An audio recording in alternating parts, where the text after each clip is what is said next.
Every year during late spring through summer, thousands of snook school up in pods along the beach to prepare to spawn, offering anglers the opportunity to catch both large quantities and large size snook throughout the summer season by sight fishing the clear and pristine beaches of the west coast of Florida.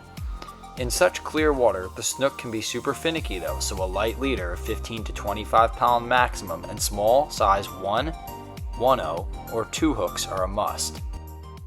I prefer Gamakatsu brand octopus hooks due to the superior sharpness and corrosion resistance. 10 to 15 pound braid and 20 to 30 pound leader are standard for this style of fishing, with the smallest, lightest rods and reels available. In this video, I'll be using 25 pound Seaguar leader and a 2000 Shimano FX filled with 15 pound Yozuri braid paired to a 6'6" medium light action Daiwa Crossfire rod.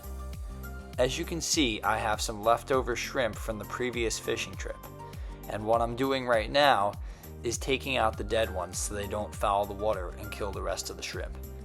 And I'm going to put them in a smaller bucket so they're easier to transport since I'll be walking the beach, and as soon as I get to the beach, I'll put some nice, clean, fresh, cool water in there to prolong the life and liveliness of the bait.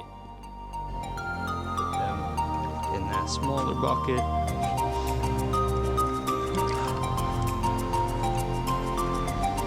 That one's dead. He must have recently. Oh, it's too bad. That was a good size one.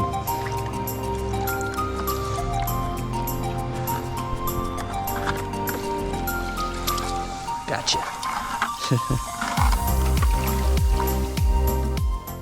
Besides fluorocarbon leader, another must-have piece of equipment for these types of fishing excursions and adventures would be a good pair of polarized sunglasses.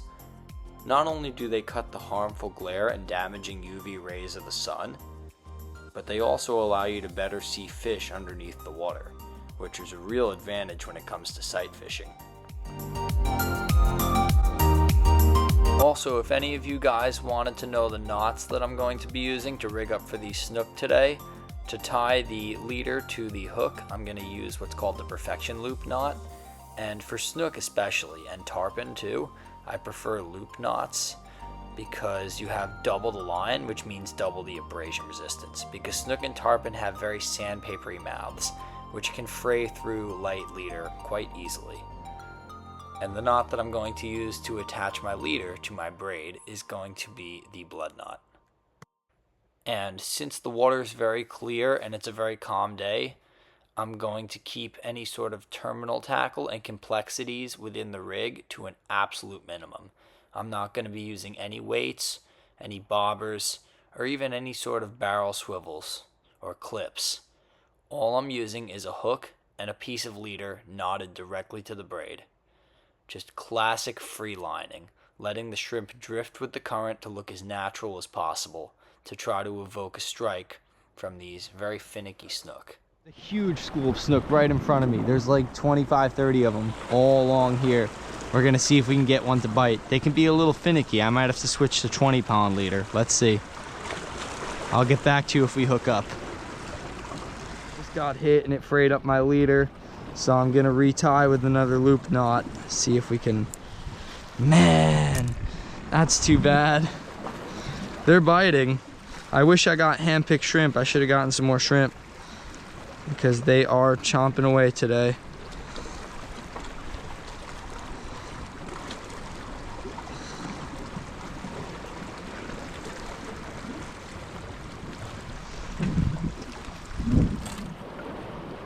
All right, let's try this again, guys. Guess I just didn't let them eat for long enough. Try this again. Wow, that's a good lively shrimp. That one's gonna catch us a nice snook. Let's get right back up on that snook school.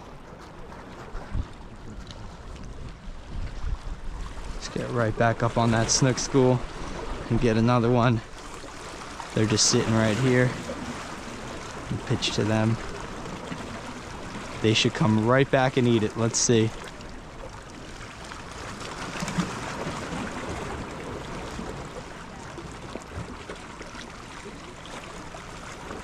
Oh, what a crazy hit. I don't know if you guys saw that. What a crazy hit. Wow. What a crazy hit. Oh, he's got me in the rocks. He's got me in the rocks. Oh no. Oh no, I gotta open my bail. He's got me in the rocks. All right, we're gonna chase him. We're not letting him get away. We're not letting him get away. Got him out of the rocks.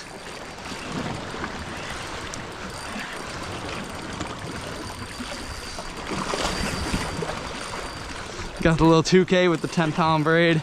Beautiful. He does not want to come up. All right, we're gonna tighten down on him a little bit.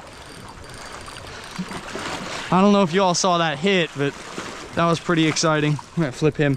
Beautiful. Got him. Nice. Nice little 24, 25-inch snook. And get the hook out, get a nice release on him.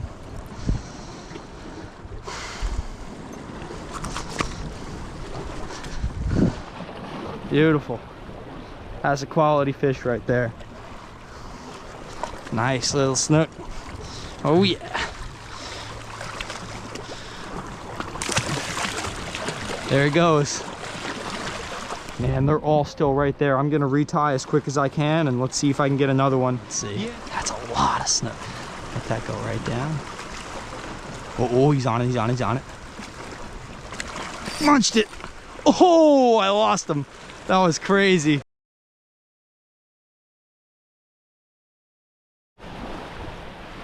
All right, guys, we've arrived at the pass. Let's see what's on the rocks. There sure and heck are a lot of boats out for a Wednesday afternoon. Or should I say a Wednesday morning. Must be the tarpon run. It's probably getting started. There's probably a lot of tarpon in here.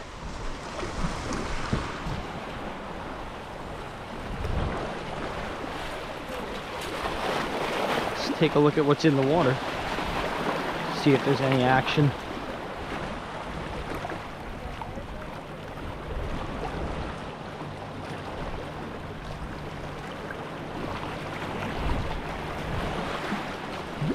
Scramble these rocks all the way out to the end and see if there's any snook at the end of the jetty here.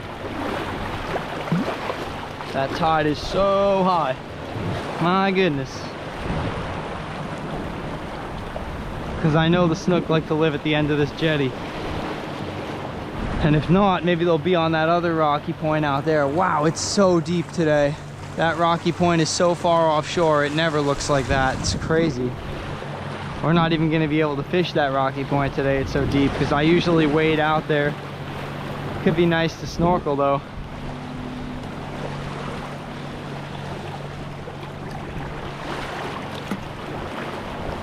Yeah, we'll slowly and steadily work our way out to the end.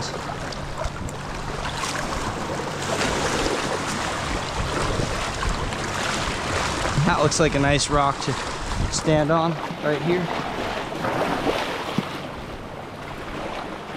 There we go. Hopefully there's a bunch of snook out here. Let's see. We're on a snook right now. Immediately, the second it touched the bottom, thump, and we got one just like that. There's a whole school of them out there. It's packed. So as long as we don't scare them, we're gonna use up all the shrimp and we'll be out of here.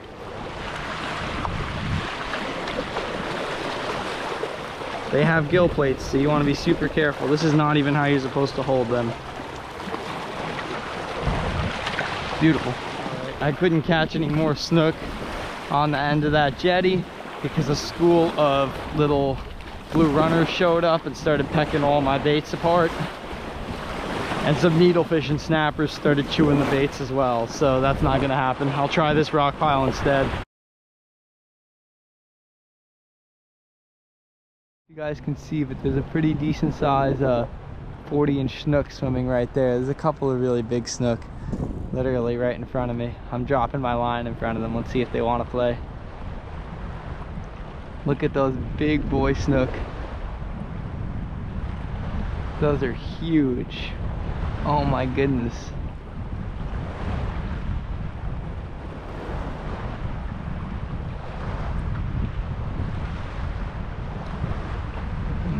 They don't want to play today. They're being super picky. My shrimp is nice and lively though, so we should be able to get something.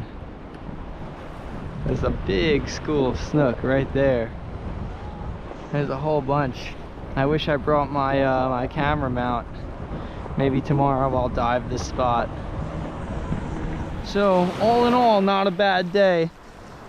Went 2 for 4 on snook, and we saw a big 40-inch snook over there, some huge pods of snook and huge schools of sheep's head over there, and it's just a beautiful day. So we're gonna jump in the water and take a little dip and call it a day for today. All right, we're pulling up to the final stop of the day. Hopefully we can get 1 or 2 more snook on these shrimp. I have one nice big one in there. That should at least get a bite. You guys catch anything today? Oh, I was gonna ask you the same question. I've only thrown it out once. Oh, I had 2 small snook. About 2 small snook? Yeah. With one down that, just regular shrimp. I got just little live shrimp. Yeah, wow. Thank you, man. Did you use a sinker? Did you free line it or? I'm just free lining it with 25-pound leader and a little 1/0 Gamakatsu J hook. Okay, good. Wow. Yeah. They're super finicky today though, because it is bright and clear. Yeah, exactly. Yeah, it really is. I know you can almost spot fish here. Yeah, I swam out to the end of the jetty. I went in the water and I saw probably a 43, 44. Big mama cow so you're snook. out there waiting. Oh yeah, totally stopped. Yeah. Yeah. You're not really gonna catch anything from catching off the beach, are you? Oh, absolutely. Little snook right along here. Oh, really? Okay. Yeah, I don't know if they're here anymore, but earlier in the morning I saw some. Yeah, it's starting to get really hot. I'm actually about to wrap it. That's why it's super hot out. Yeah, they don't get too hungry when it's this hot. Yeah, see if I can get 1 or 2 more, and I'm gonna call it a day. Good luck, guys. Catch them up. Oh, there's some big mamas over there. There's a nice little pod of them. I'm gonna throw that big shrimp. Let's see if it gets eaten. See what happens, guys. I'm not gonna get too close because I don't want to scare these guys. Let that sinker right down.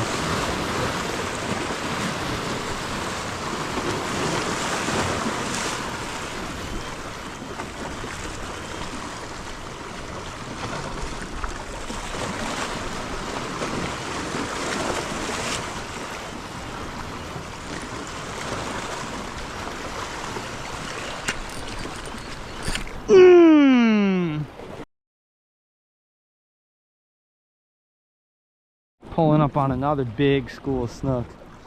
Made a half decent cast. Let's see if we can get one.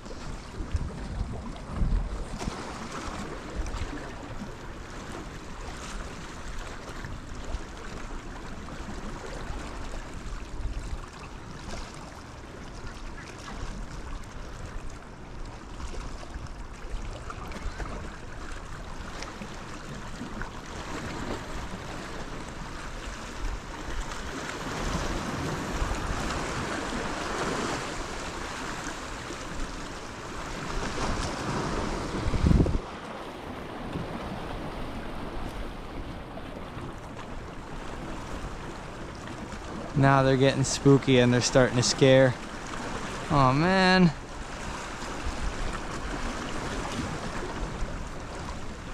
They're skittish now.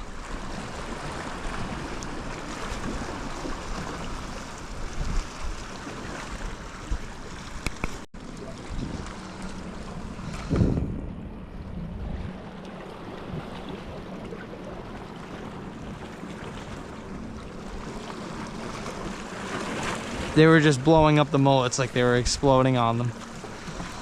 Wow. That was pretty cool. Alright, I found that school of snook again and they seem to have kind of settled down. Maybe they'll feed, let's see.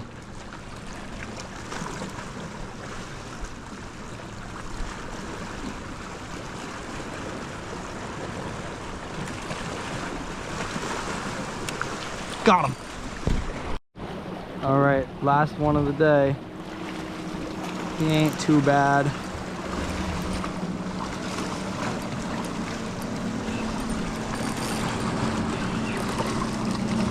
Oh, he's not too bad. Just try not to beat him up too much.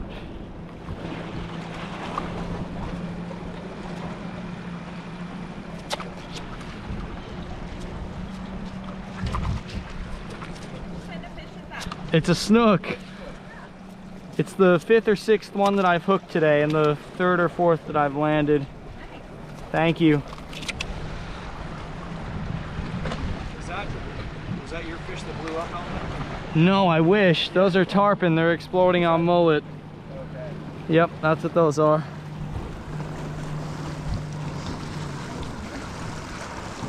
Let him go head first. There he goes, guys. Whenever I finish up a beach fishing video, to prevent any further rust, I know this aerator is already kind of rusty, but the rust will get even worse if we don't take preventative steps. I always take the batteries out. Might need a little tool to do that. This GoPro camera mount should do the trick. There we go. Once I get the batteries out, I give it a little rinse with fresh water. And some people might say, oh no, it ruins the aerator, but I've been doing this long enough to know that the salt water is much more corrosive to the aerator than a little bit of fresh water.